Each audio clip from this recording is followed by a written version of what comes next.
இப்போ ட்ரெண்டிங்ல இருக்கிற ஒரு ஹீரோவை பத்தி பார்க்கலாமா? கருப்புசாமி.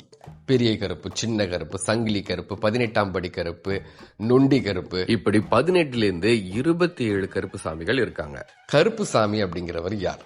அவருக்கும் தமிழர்களுக்கும் என்ன சம்பந்தம்? வரலாற்றுல என்ன சொல்றாங்கிறத பாக்குறதுக்கு முன்னாடி புராணத்துல என்ன சொல்லியிருக்காங்க? கருப்புசாமி பத்தியான ஒரு புராணம் இருக்கு.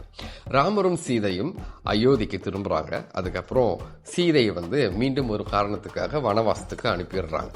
அந்த சமயத்துல சீதைக்கு இரட்டை குழந்தை பிறக்குது, லவகுசா. அந்த குழந்தைகளை வால்மீகி முனிவர் தான் வளர்க்கிறார். ஒரு நாள் சீதை வெளியே போறாங்க. வால்மீகி தான் அந்த 2 குழந்தையும் பார்த்துட்டு இருக்காரு.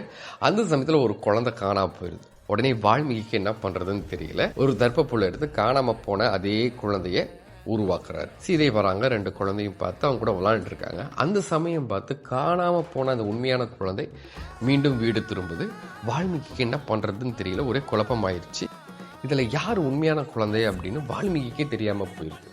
சரி, உண்மையான குழந்தையை கண்டறியறதுக்கு 2 குழந்தையும் தீயில நடக்க சொல்றாங்க. அப்ப இந்த உண்மையான குழந்தை எந்த ஒரு காயமும் இல்லாம சிறப்பா சேர்ந்துருச்சு. 2வது குழந்தை, அதாவது தர்ப்ப புழுல உருவாக்கப்பட்ட குழந்தை இருக்கு இல்லையா, அது அந்த தீயை கடக்கும் பொழுது உடல் கருகி உடலெல்லாம் கருப்பாயிருச்சு. அதுதான் கருப்புசாமி அப்படின்னு புராண கதை சொல்லுது.